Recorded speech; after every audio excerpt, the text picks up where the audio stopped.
Allahumma salli ala sayyidina Muhammadin tibbil qulubi wa dawaiha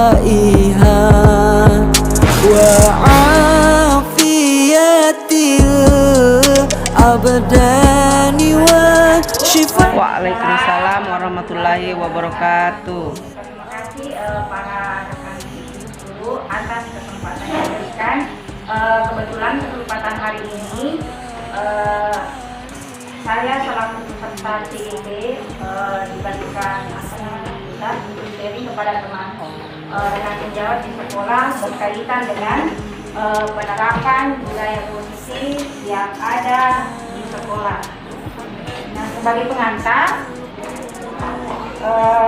untuk membangun budaya positif di sekolah, kita perlu menyediakan lingkungan positif yang aman dan nyaman agar murid-murid nantinya bisa berpikir, bertindak, dan mencipta dengan merdeka, kemudian mandiri dan bertanggung jawab. Nah, berkaitan dengan materi kita hari ini tentang budaya positif, tujuan kita adalah menerapkan strategi disiplin positif yang memerdekakan murid untuk menciptakan ekosistem sekolah yang aman dan berpihak kepada murid. Nah, untuk lebih jelasnya, materi yang ada di dalam PPT ini ada dan sudah terbanyak, bisa untuk sebagai bahan acuan materi tentang budaya positif. Yang ada di dalamnya yaitu tentang perubahan paradigma respon versus kontrol. Kemudian yang kedua tentang arti disiplin dan tiga motivasi perilaku manusia. Yang ketiga keyakinan kelas, hukuman dan penghargaan. Yang keempat kebutuhan dasar manusia. Yang kelima posisi kontrol. Yang keenam ketiga restitusi. Nah, untuk materi yang pertama ada di awal tentang perubahan paradigma teori. Nah, di dalamnya itu akan membahas tentang ilusi guru mengontrol murid, kemudian ilusi bahwa kritik dan membuat orang merasa bersalah dapat menguatkan karakter. Terus yang ketiga, ilusi bahwa semua penguatan positif, efektif dan bermanfaat. Kemudian ilusi bahwa orang dewasa memiliki hak untuk memaksa. Nah, poin-poin ini ada di dalam perubahan paradigma teori kontrol. Nah, sebagai guru bisa kita pelajari ini dalam membudayakan budaya positif di dalam kelas maupun di dalam sekolah. Nah, adapun yang dimaksud dengan perubahan paradigma teori kontrol di sini ada tentang stimulus respon versus teori kontrol. Nah, biasanya kita menganggap bahwa orang lain bisa mengontrol saya, itu stimulus responnya. Sedangkan dalam teori kontrolnya hanya Anda yang bisa mengontrol diri Anda. Itu salah satunya ya dalam teori kontrol versus stimulus respon. Nah, kemudian untuk teori motivasi perilaku manusia. Nah, di sini ada tiga teori motivasi perilaku manusia. Ada motivasi eksternal, ada motivasi dua ya, eksternal dan internal. Nah, eksternal itu misalnya ketika kita menghadapi siswa, ketika kita sudah tidak bisa mengontrol mereka, mungkin kita bisa minta bantuan dari ikatan guru, pimpinan, ataukah kesadaran itu muncul hanya dari hukuman atau sanksi yang akan diberikan kepada murid. Itu maksudnya teori motivasi eksternal. Sedangkan motivasi internal di sini ketika murid itu sudah menyadari kesalahannya dan akan berubah memperbaiki diri tanpa disuruh, tapi atas dasar keyakinan diri sendiri. Itu internal namanya. Nah, kemudian untuk ini Ki Hajar Ki Hajar Dewantara. Kalau menurut beliau, menurut Ki Hajar Dewantara ada istilah merdeka. Merdeka di sini bahwa keteladanan merdeka itu artinya tidak hanya terlepas dari perintah, akan tetapi juga cakap buat memerintah diri sendiri. Maksudnya terkadang kan kita cuma bisa memerintah orang, tapi belum tentu kita bisa memerintah diri sendiri. Jadi ketika kita memerintah orang lain, kita juga sebaiknya bisa memerintah diri sendiri. Ketika hal tersebut sudah ada, itulah merdeka menurut Ki Hajar Dewantara. Nah, kemudian untuk poin berikutnya, keyakinan kelas, hukuman, dan penghargaan. Selama ini kan biasa kita dibuat dalam kelas sebelum pembelajaran dimulai atau di dalam kelas ada istilahnya peraturan kelas. Nah, kalau di sini lebih dititik beratkan ke keyakinan kelas. Nah, kenapa keyakinan kelas? Karena terkadang kalau peraturan kelas itu kayaknya mengikat kita, mengikat anak-anak. Sedangkan kalau keyakinan kelas itu muncul dari kesadaran anak, sehingga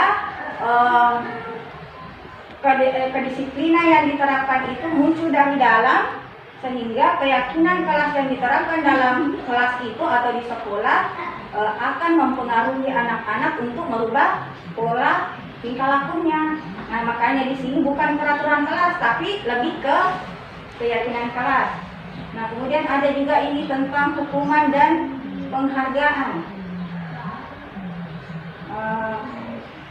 Katanya hukuman dan penghargaan itu terkadang anak-anak untuk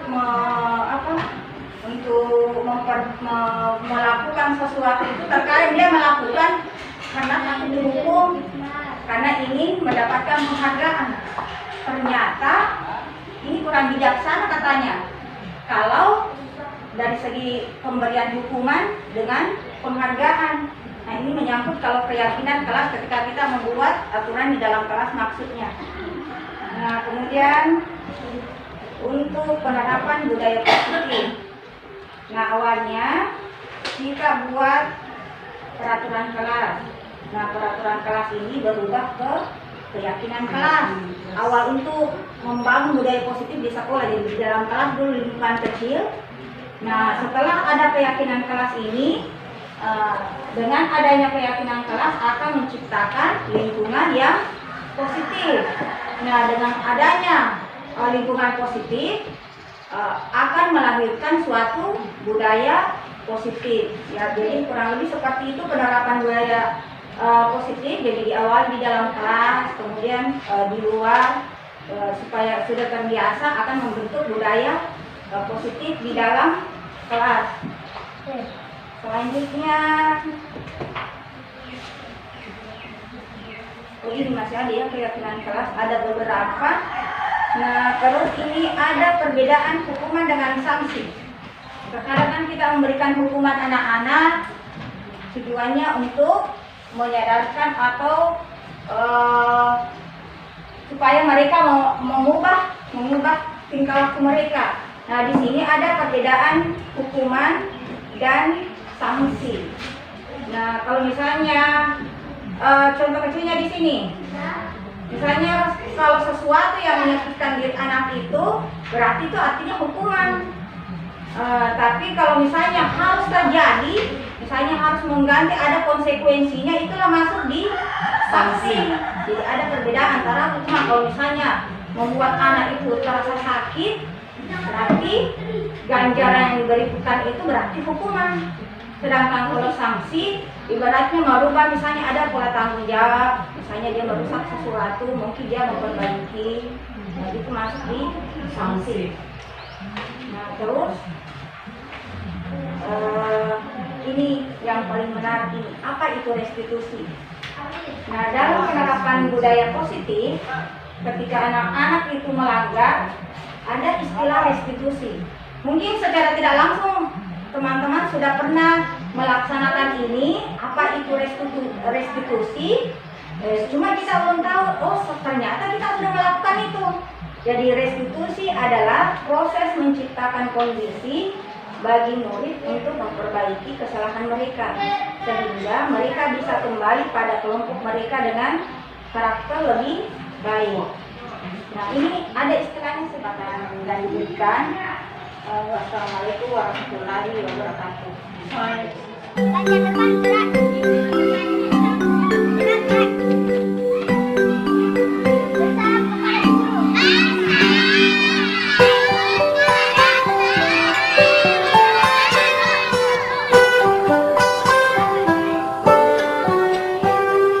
Pagiku cerahku, matahari bersinar, ku gendong tas merahku di pundak. Selamat pagi semua, ku nantikan dirimu di depan kelasmu, menantikan kami. Guruku tersayang, guru tercinta, tanpamu apa jadinya aku?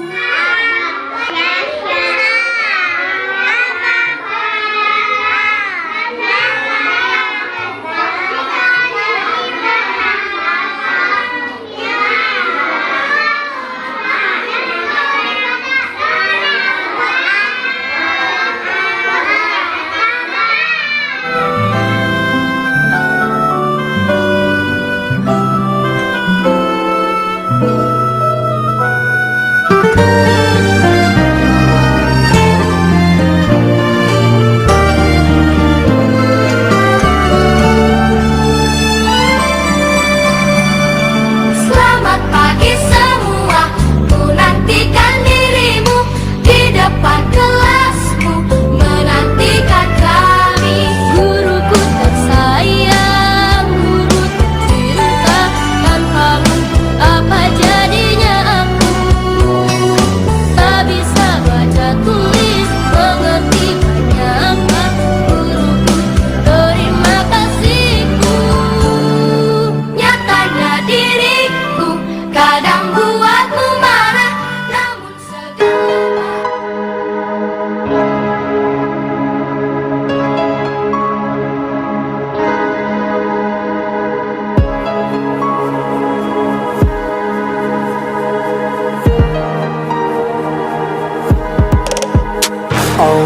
Allahumma salli ala sayyidina Muhammadin tibbil qulubi wa dawaiha wa afiyatil abdani wa shifaiha wa nuril absari wa diyaiha wa ala alihi wa sahbihi wa sallim. Allahumma salli ala sayyidina Muhammadin tibbil qulubi wa dawaiha wa afiyatil abdani wa shifaiha wa nuril absari wa diyaiha wa ala alihi wa sahbihi wa sallim. Ya Allah, salawat ini semoga menjadi obat untuk hati, menjadi penyembuh, penyehat jiwa raga ini. Sampaikan salawat ini hanya pada Nabi. Semoga segala bala segera pergi, dan semoga segala ujian terlewati, dan semoga dunia